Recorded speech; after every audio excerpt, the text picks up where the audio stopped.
PSL साल सन 2024 के लिए एक बड़ी ट्रेड जो कि की जा रही थी, अब वो तय पा चुकी है। नसीम शाह इस्लामाबाद यूनाइटेड के अंदर कन्वर्ट हो चुके हैं। बिल्कुल परफेक्ट खबर सुन रहे हैं आप। अब नसीम शाह आपको इस्लामाबाद यूनाइटेड की तरफ से खेलते हुए नजर आएंगे। किस तरीके से ट्रेड हुई है और कोयटा ग्लेडिएटर अब किन खिलाड़ियों को इस्लामाबाद यूनाइटेड से लेगा, यानी कि अदला बदली के तौर पर जो है वो ये मुआहिदा तय पाया गया। 90% जो है वो ये मुआहिदा तय पा चुका है। अब फ्रेंचाइजीज की तरफ से ऐलान होना बाकी है, यानी कि पूरा जो मुआहिदा था वो तय हो चुका है। बस खाली जस्ट ऐलान कर दिया जाएगा फ्रेंचाइजीज की तरफ से।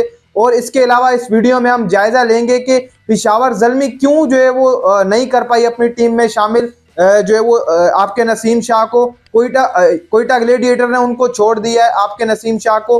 और जस्ट आप समझ लें कि शामिल कर लिए एक पूरे तरीके से इस्लामाबाद यूनाइटेड ने। और पेशावर ज़ल्मी अभी तक क्यों नहीं कर पा रही थी, इस पर जो है वो पूरे तरीके से जायजा लेंगे।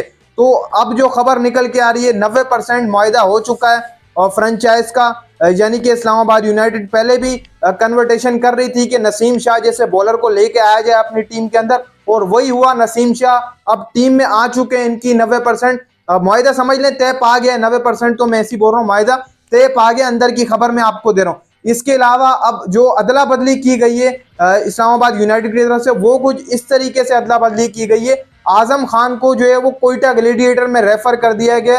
पहले भी वो कोयटा ग्लेडिएटर की तरफ से आपको पता है खेलते रहे आजम खान, और एक दफा फिर आजम खान को जो है वो इस्लामाबाद यूनाइटेड ने छोड़ दिया, राहें जुदाई कर ली हैं। और दूसरी तरफ से कोयटा ग्लेडिएटर ने नसीम शाह से राहें जुदाई कर ली, यानी कि अदला बदली के तौर पर एक यहाँ गया और एक यहाँ गया। लेकिन नसीम शाह का जो बदला बन रहा था वो 2 प्लेयरों का बन रहा था। एक प्लेयर पे मुआहिदा तय नहीं पा रहा था, दूसरा प्लेयर जा रहा है आपका मोहम्मद वसीम जूनियर, यानी कि मोहम्मद वसीम जूनियर और आजम खान कोयटा ग्लेडिएटर में कन्वर्ट होने जा रहे हैं। इसके अलावा नसीम शाह जो है वो आपके इस्लामाबाद यूनाइटेड में कन्वर्ट हो चुके हैं। इसके अलावा पेशावर ज़ल्मी ने क्यों जो है अपनी टीम में शामिल नहीं किया, नहीं कर पाई, असल वजह जो है वो उनकी क्या बनी, तो उनके भी मामला कुछ इस तरीके से थे कि पेशावर ज़ल्मी जो है वो कोयटा ग्लेडिएटर को 2 खिलाड़ी जो है वो दे दे और नसीम शाह को अपनी टीम में शामिल कर ले। लेकिन पेशावर ज़ल्मी के जो ऑनर हैं उन्होंने साफ साफ इनकार कर दिया, क्योंकि कोयटा ग्लेडिएटर ने जो 2 बड़े प्लेयर मांगे थे उनमें एक सैम अयूब और एक हसीबुल्ला खान था।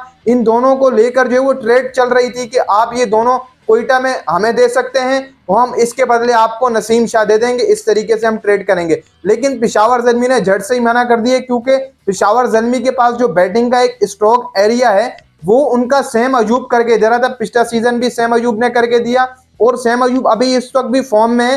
दौरा ऑस्ट्रेलिया भी वो जा रहे हैं, डोमेस्टिक में अच्छी खासी जो है वो रन बना के हैं सैम अयूब। तो तभी जो है वो अगर सैम अयूब की परफॉर्मेंस नहीं होती तो आपकी पेशावर ज़ल्मी सैम अयूब को रिलीज कर देती और यहाँ से जो है वो नसीम शाह को ले आती। लेकिन परफॉर्मेंस के हिसाब से जो है वो सैम अयूब को नहीं बाहर किया गया पेशावर ज़ल्मी की तरफ से।